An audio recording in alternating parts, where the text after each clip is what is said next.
Hello, hello, and welcome to the Fit and Lit podcast. I am your host, Bridget Koenig, and we are here to talk about fitness and literature or trashy novels. But fitness and trashy novels just doesn't sound as good.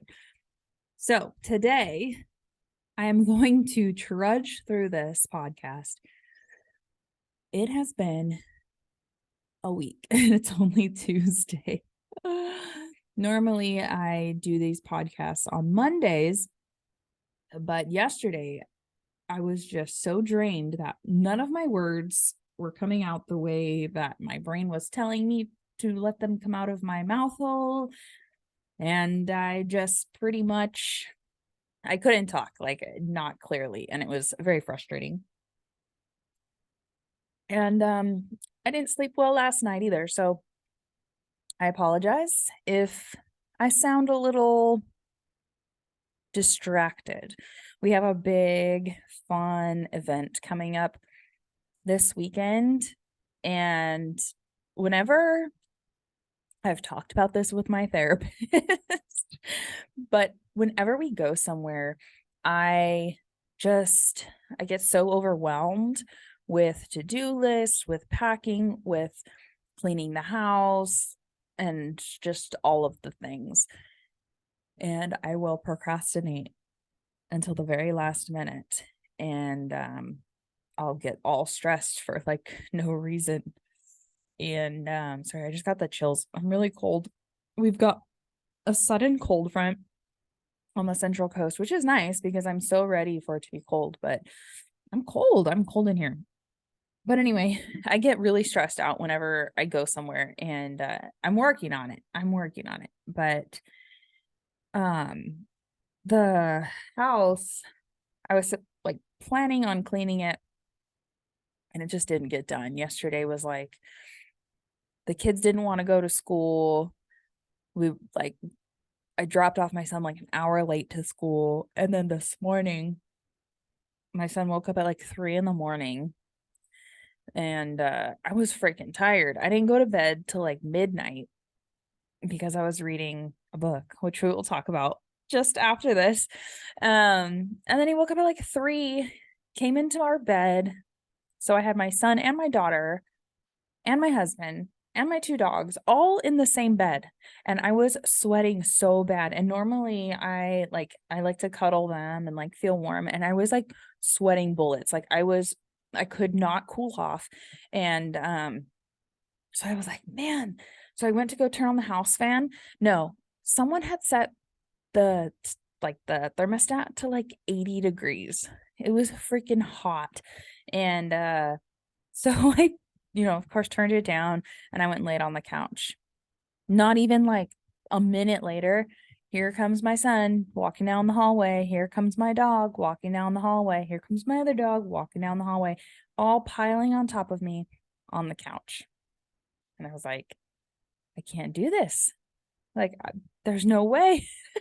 So I put on a movie, went in the other room, of course, with Disney Plus.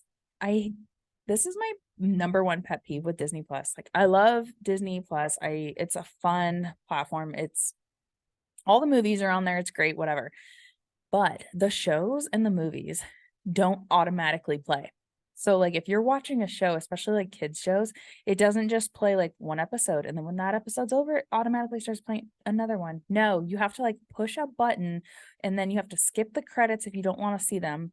Unlike, Netflix, where it just runs on and runs on, and the show will just keep playing. Disney Plus isn't like that. It will go through all the credits, which there's nothing fancy to the credit. It's just like a black screen with like words that just flash on the screen. So it's not even like fun to watch. Anyway, tangent there.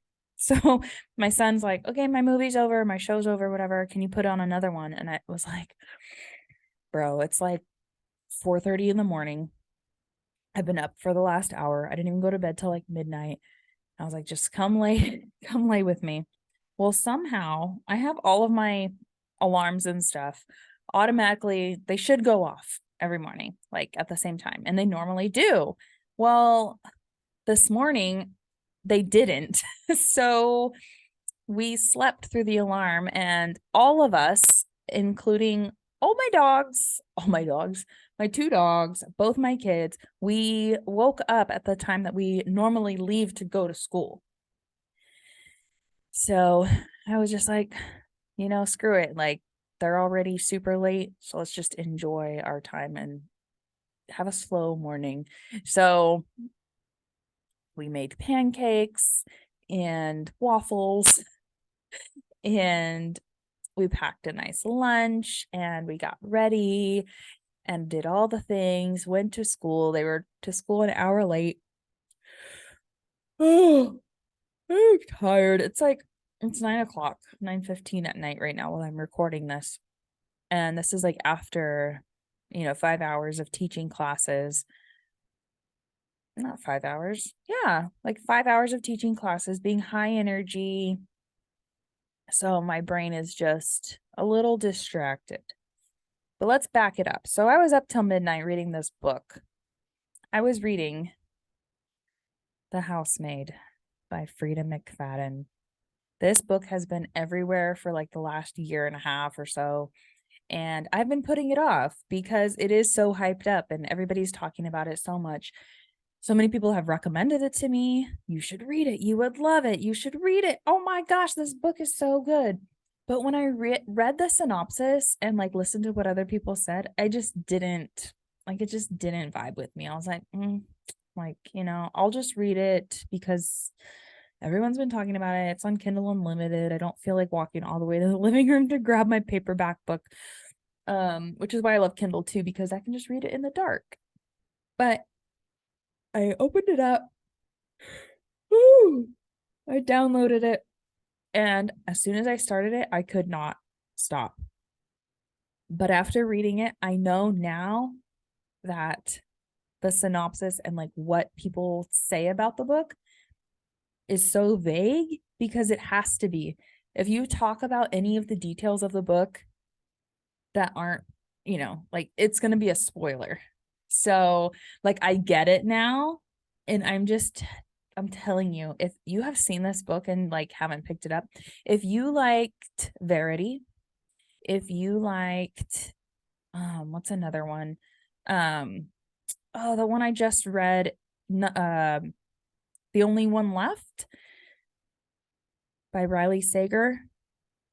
If you like, thriller, domestic thriller kind of stuff, you would like it. It's oh man, see, I'm trying not to give too much of it away. But basically this girl, she's got lots of secrets of her own. She's looking for a job. She's homeless. She's like in desperate need of a job. And she finds this perfect job where she can live in the house. She gets paid decently. It's a really nice house. Only to find out that the place that she lives in this house has a lock on the outside of the door, i.e., she can get locked in at any point in time. Oh, and also the wife is crazy. So that's all I can say, but I'm telling you, the twists and turns of this book were so good. It definitely surprised me, but like I said in the past, I love being surprised. So I try my best not to predict what's going to happen because it just spoils it for me. And reading for me is all about surprise and just the pleasure of reading and storytelling. It's not about, oh, can I predict this? If it's predictable, I won't like it. Like, I honestly don't think that this book was predictable, but I loved every second of it. And I am glad that I started reading it. And I'm so sad that I didn't read it before because everyone had been recommending it to me for like the longest time. So, and I just kept putting it off, and I'm sad that I did that. But it's been a wild few days.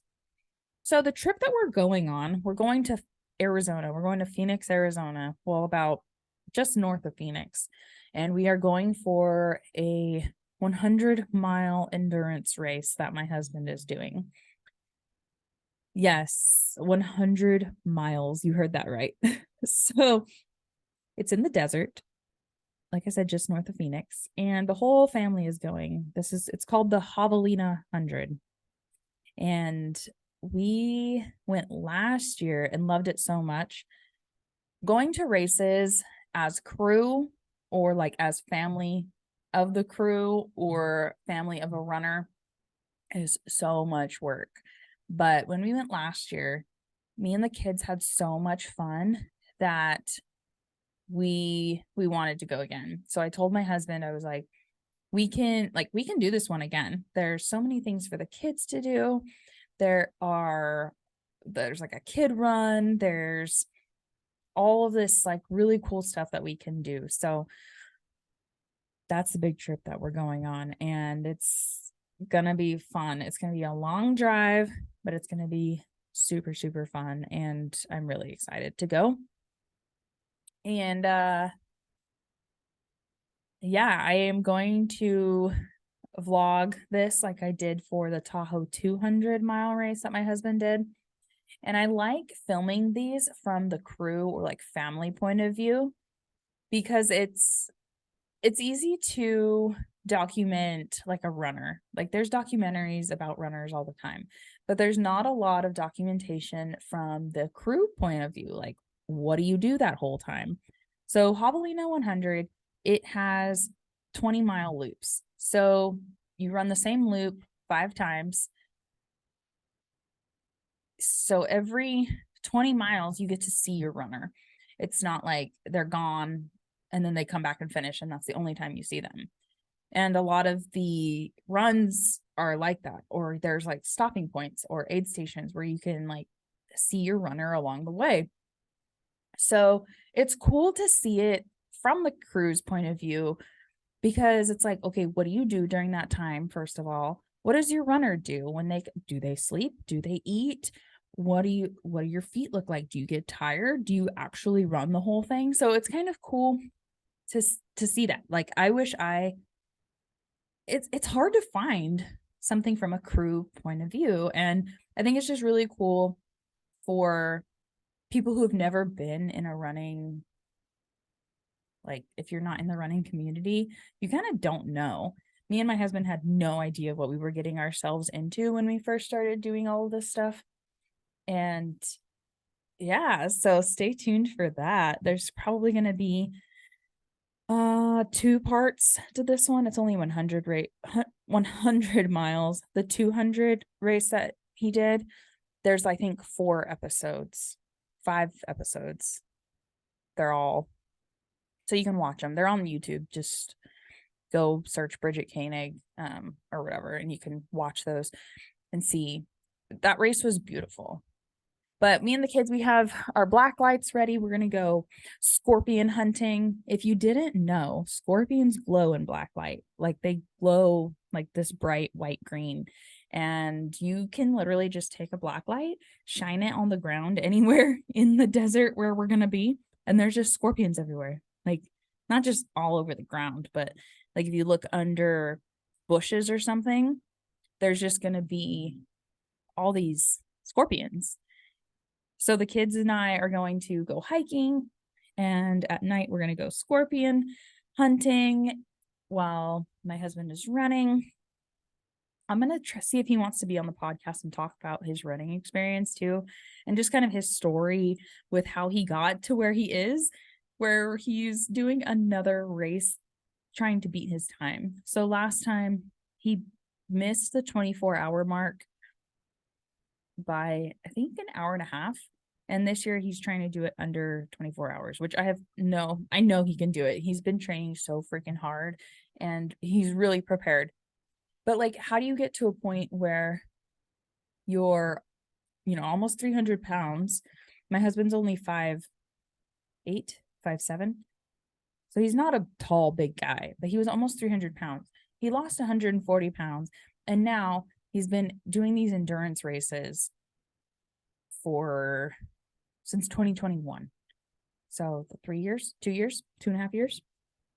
But he's going back to the same race to try to beat his time to get a different belt buckle. And we'll talk about that when I interview him, of why you get a belt buckle and not a medal. But that's a whole story on its own. And there's so many podcasts. There's one that there's so many podcasts on why ultra running you get belt buckles. And it's a really fun story. And I think it's really cool to share.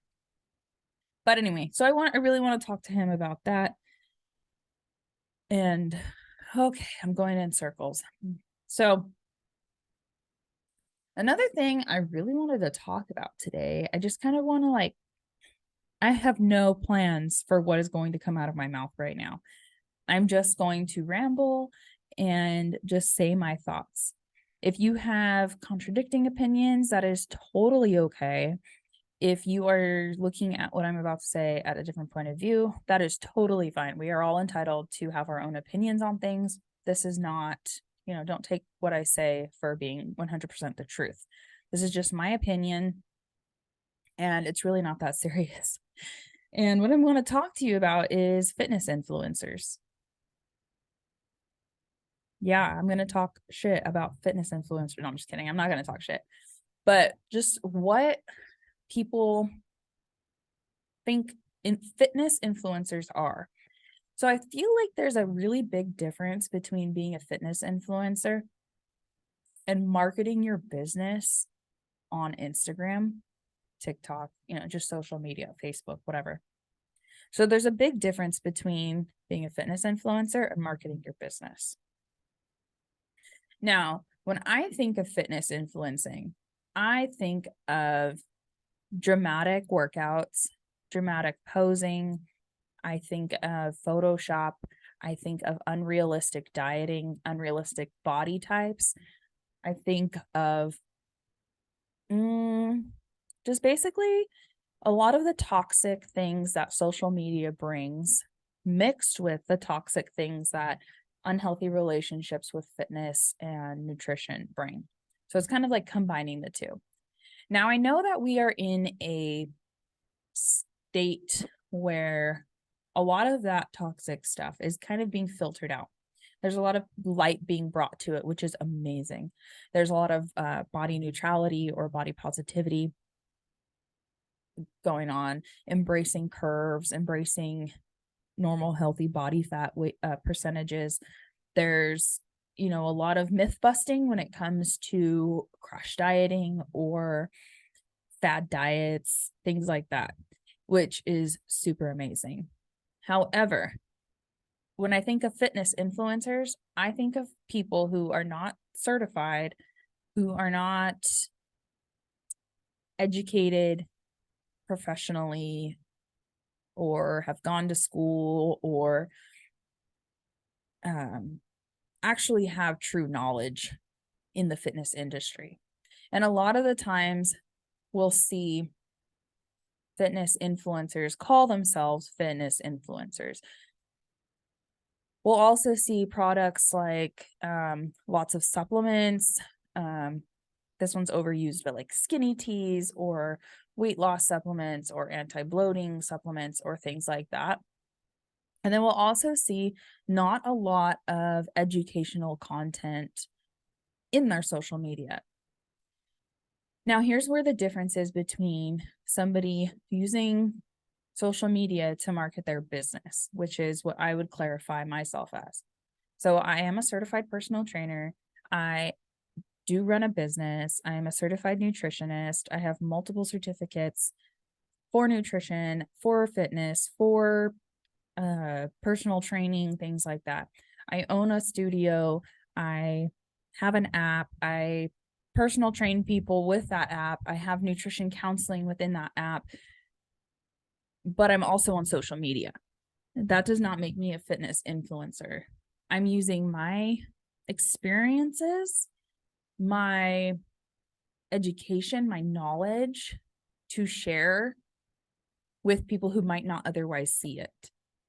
And I'm also marketing myself, showing what I see, what I know, my experience, my story, and sharing my personal experiences in order to relate to you all. which I wish I had. I wish I had somebody that I could relate to a little bit more, especially in the beginning of my journey. But here's where a lot of people see marketing your business, personal training, whether in groups, having an app, having a studio, where they confuse it with being a fitness influencer. I know that for some reason there's this like weird like goal for a lot of people to quit their job and become influencers, like influencing people to buy certain things, like is their job, or to go viral is their job. And I think it's cool when it happens occasionally, but for someone to plan for that to happen is just so weird to me. And I feel like it's like, I don't know, like I hate to use the word fake, but it feels so fake. Like it feels so manufactured and edited and just like secretive almost. Like you don't want people to know what you're really like. And that's what kind of like scares me a little bit, is like when people use their body or their face to sell products when they don't have any certification or education within that field. And I really hope that makes sense. Do I consider myself a fitness influencer? In a way. I feel like I use influencing for fitness fitness influencing to promote my own business. I hope that makes sense. My business of personal training, my business of my studio, my business of just living a healthy lifestyle, giving people the education that they need to be able to do it themselves. And I feel like that's super important. There's a big difference between being a walking commercial and promoting products that actually help people, that you actually use, and that actually help people and that you actually use. I think that's really the biggest point that I'm trying to make. Be careful who you let influence you, especially when it comes to social media, being online. Literally anybody can put out any information. Look at me, I have just a microphone and a computer, and I'm talking to whoever wants to listen to this, which can be 2 people, it can be 1 person, or it can be 500,000. Like, I can say whatever I want to say, and you would have no idea unless you're in the field that I'm telling you the truth, that I'm giving, real information. So I just kind of wanted to bring that up and just be aware that some of the people that you follow, like it's cool to follow them because you like them, you like their personality, you like their vibe, but to take what they say or like the advice that they have regarding these things in the fitness and nutrition world, like what are they certified to tell you this? Are they like what do they have that makes it so believable? Or what is it, like I feel like it's just, it makes people who actually know what they're talking about not as valuable, because like I said, literally anyone can make an Instagram account, anyone can, make a podcast, anyone can make YouTube videos. So just be careful and notice if somebody is using it to market their fitness business, using social media to market their fitness business, or if they're using it solely to be an influencer and make a commission selling you products that they may or may not even use. So I just kind of wanted to talk about that a little bit. I'm kind of in a weird spot because I've been on social media promoting fitness for since like 2010, like when Instagram first came out. I want to say 2009 because I was trying to think.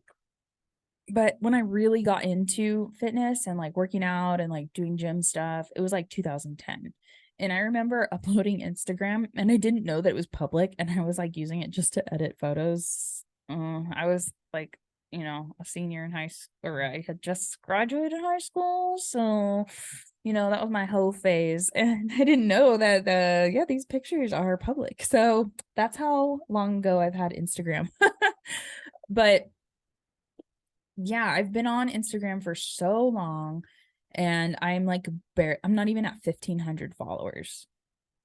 Like, it, I don't know. It's just, it baffles me that it's like that. But I'm at this weird spot where I'm like, okay, what am I doing? Like, who am I actually trying to reach? Who am I, like what? I don't know. It's just weird. But then I think about, like, okay, I think I have like 1,300 followers or something like that, which the follower count doesn't really matter to me. But the messaging that I have to say, and for the sake of promoting my business and what I have to offer, like, it does matter. But like I said, it's been like 10 years. Oh my God, no, no, it's 13 years. It's 2023. My brain stops. Like, my brain is like, okay, there's 2010, and then there's 2020, and we're in 2020 now. Oh my gosh, it's been 13 years. And okay, so that's like, what, 100 followers a year? Okay, 100 followers a year. That's how many I'm getting. That's one follower every 3.5 days. See that math right there? That was good math, huh? Is that even correct? So one follower every 3.5 days, which when you put it that way, sounds like, okay, like that's not too bad. But then you see these people who like literally started their fitness journey last year, and they're like, sponsored athletes with these major athletic brands, and they're like representing fitness, influencing fitness when they just started their fitness journey like last year, and they have like 600,000 followers. It's like, not that I'm jealous or anything, but it just like, I don't know, it's just kind of interesting, you know what I mean? I don't know. But I love my little community that I have on Instagram, and I think it's fun, and I'm really selective too. As soon as somebody comes at me with negative energy, I'm really quick to either block or unfollow, or have them unfollow me, and it's been great. So I guess that's kind of what comes with it too, is like, you have to be ready for all of this criticism. And I'm not putting like fitness influencers under the bus or anything like that. I just want to talk about how there is a difference between just influencing people to buy products and people who are actually certified and like trying to share knowledge. I feel like there's a huge, huge, huge difference. And just to be aware of that. You can't trust someone just because they have 1 million followers. But yeah, that's kind of the main topic that I really wanted to talk about. And I just wanted to let you guys know that I will always be real with you. I will only filter when I have a giant zit. I've never photoshopped anything other than cropping people out of photos if they're in the side, like I'll crop it or use the magic eraser and kind of erase them. But that's not for me. That's mostly for their privacy. I've always been open and honest with all of you, maybe shared a little bit too much, but in the hopes that you also resonate or know that you have something in common. So my struggles, I've always shared. My opinions, I've always been as honest, and I try to be as respectful as possible, although sometimes I do make mistakes. We all make mistakes, and thank you for not canceling me. Or maybe I've been canceled, that's why I only have 1,300 followers. But anyway, if you agree or disagree, I'd like to know. Tell me in the comments. If you think that someone else needs to hear this, go ahead and share that. Share this episode with somebody. If you think that I deserve more than 1,300 followers, share my profile with people, tag me, because I have a lot to share, and I have a lot of really great ideas and things that I want to do, but sometimes it requires more interaction, more participation. So, but I love my little community and I love my awakened girls. If you don't know, if this is your first time listening, well, thank you for making it this far. If this is your first episode listening, listen to me just talk about random stuff that's coming into my head.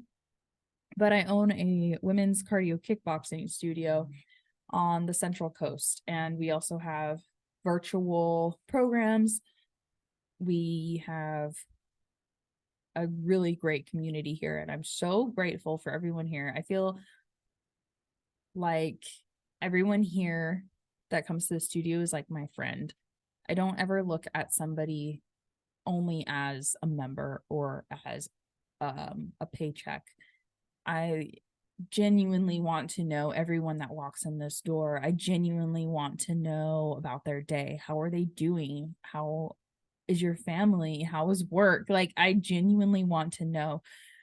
And sometimes it's funny because this is another thing I've talked about with my therapist is like sometimes I see people and I'm like, okay, like they are my friend, but they're not my friend. Like they see me as their instructor. Like I am not off limits, but like you can't, like this is how I feel. For example, when I go take other classes, like the instructor is like on a different level than me. And I feel like sometimes I can't know them on a personal level because it's like kind of crossing this imaginary boundary that we've set.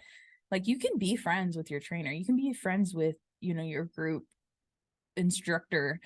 There's nothing like, setting you back. I think it's just because, when we grow up, like you don't befriend your teacher, in school, they're off limits. And like, it's funny because I have to remind myself that I am the teacher here. And on the other side, like being a student looking at the teacher, it's kind of like an off limits thing. Like, I don't want to talk too much. Oh, she doesn't want to hear from me. Oh, like, I can't talk to the teacher. Like, it's kind of like one of those moments. And so it's kind of funny because like I said, I think of everybody here as my friend. I try to do my best to give everyone attention and, reach out if I haven't seen people in a while, just like I would a friend. And when I see like people like go do something without me, I'm like, they didn't even invite me. And then I'm like, wait, you're not their friend. Like you're their instructor. You see them, multiple times a week, sometimes like, 4 to 5 hours a week, but like you're their teacher, you're their instructor. And it's kind of funny just to look at it from the other perspective. But yeah, it's kind of cool. I really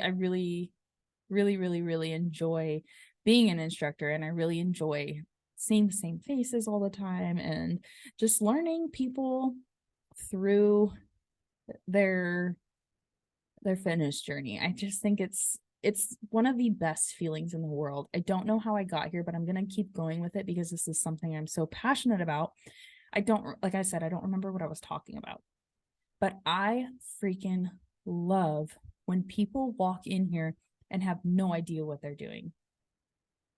Not because I get to, correct them and like say that I get all the credit for, making them be able to do this. But I love being able to empower them to make these corrections for themselves, learn for themselves, get stronger for themselves. And then just seeing them a couple months down the line and being like, whoa, like you have changed so much. You are so strong. Remember when you walked in here and you couldn't even hold a plank for 20 seconds and we just held a plank for almost a minute? Remember when you couldn't even lift 5 pounds over your head and you just picked up a 30-pound dumbbell and lifted it over your head with no problem?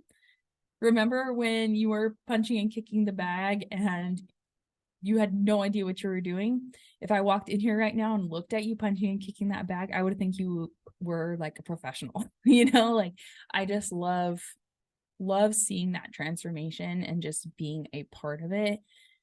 It is the best feeling, especially when someone comes in for kickboxing and they've never kicked or punched anything before.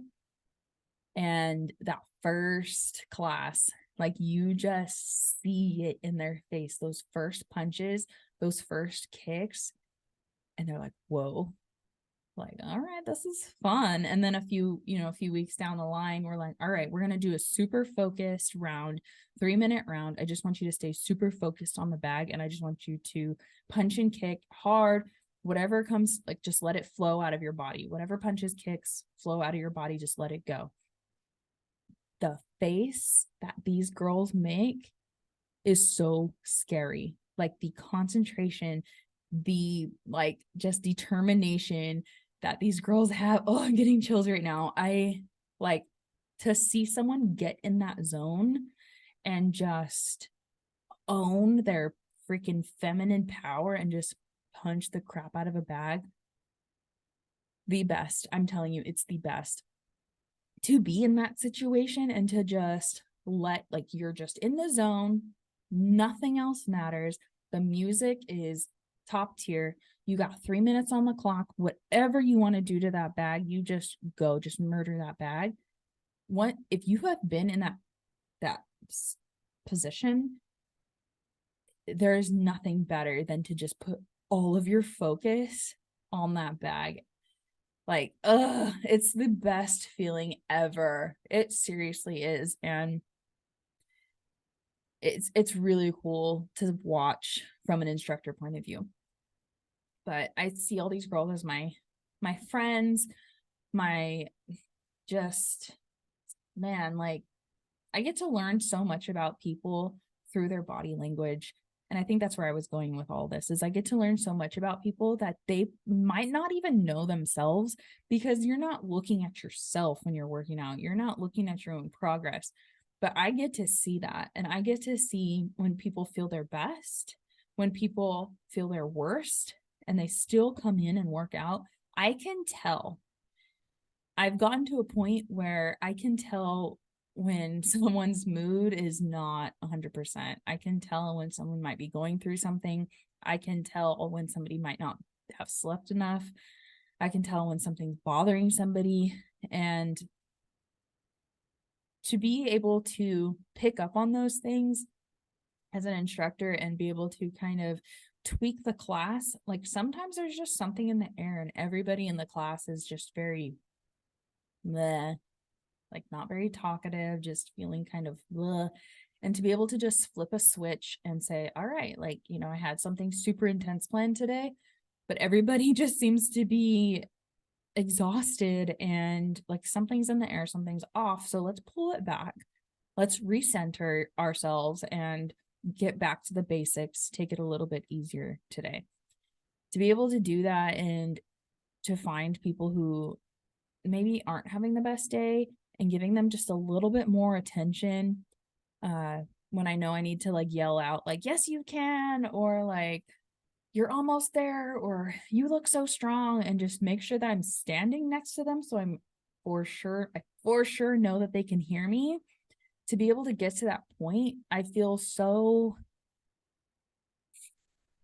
like, what's the word I'm looking for?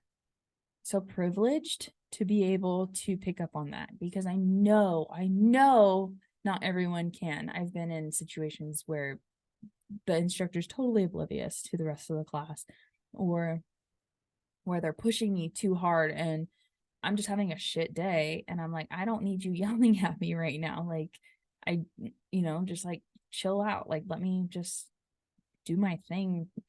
Today is not the day. So I know what it feels like to be on the other end too. And I don't know, my goal is to just be the best instructor that I can, to be that person when you need to reach out to somebody, even if it's not fitness related, to be able to, be there for you. And I don't know, I just think it's like the best feeling in the world, and the best, like, I couldn't ask for anything better. But yeah, I think the only thing that would make it better is if I got to help more people. So, and I think that's why I'm so salty about it. Not salty. What am I saying? Like, I'm not even mad about it. It would be so freaking cool to be able to help more people. Not for my own like Like, I don't want to be viral or a celebrity or anything like that. Like, I actually do not want that. But I just feel like I can connect with so many more people than I am right now and be able to share what I have to offer, because I have so much to offer. But anyway, I really hope you are able to work out today, or read a book, or both, or listen to an audiobook. And let me know in the comments, what do you think about fitness influencers versus using social media to market your business in fitness? Let me know what you think, and let me know if you've read a good book. Recommend me something. I feel like I can't pick up another book right now because I am just thinking about The Housemaid by Frida McFadden. Like, that's all I can really think about right now. I listened to a podcast today, and the story, it was, of course, a true crime spooky story. I can't, like, I can't stop listening to them. I'm just like cleaning my house, listening to these spooky podcasts, and can't stop. I can't stop. But anyway, one of the stories was a true crime story about this woman, and the premise of the story was so close to The Housemaid that I was just like, oh my God. So I went straight from finishing The Housemaid to listening to that podcast episode. And it was so good. But I was just like that's all I can think about. And I hope I'm able to sleep tonight. I might have to read like a fluffy romance or something. I've started so many. Maybe I'll just pick one up and actually finish a book. But I'm hoping to get to read some shorter middle grade or young adult spooky books this weekend while we're gone. I have a little stack. I started reading Scary Stories to Tell in the Dark. I read some to my kids, and they're really cute. And oh my gosh, Field of Screams, I think it's what it's called.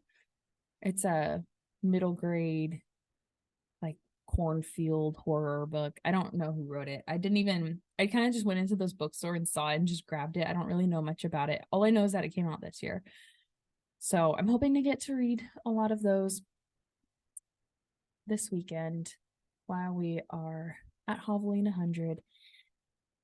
And I'm hoping to be able to sleep tonight. So I will talk to you next time. Like, comment, subscribe, share, download, do all the things. Share with your friends, share with your neighbor. If any of this resonated with you, share on your Instagram stories. Tag me. My Instagram is at bridget.koenig, just like my name in the show notes. I'll have everything linked. My personal, like, stupid funny, I post memes. There's nothing educational. There's nothing really about fitness on there unless I find it funny. Is at only only.if.we.vibe. So only if we vibe. If we vibe, come join me, because I think I'm hilarious and I share stupid stuff that I think is funny. So if you think I'm funny, you want to see the funny stuff that I think is funny, go follow that one. But all right, I am going to try to get off of the computer, get off of social media for the rest of the night, and good night. I will see you next time, or you will hear me next time, unless you're on YouTube, which you can go to YouTube too and watch me. I talk with my hands a lot. Well, not a lot, but I did this time. I feel a lot more confident. So yeah, go to YouTube, do what you want to do, share, like, comment, subscribe. Okay, do all the things. You know what to do. All right, I will talk to you next time.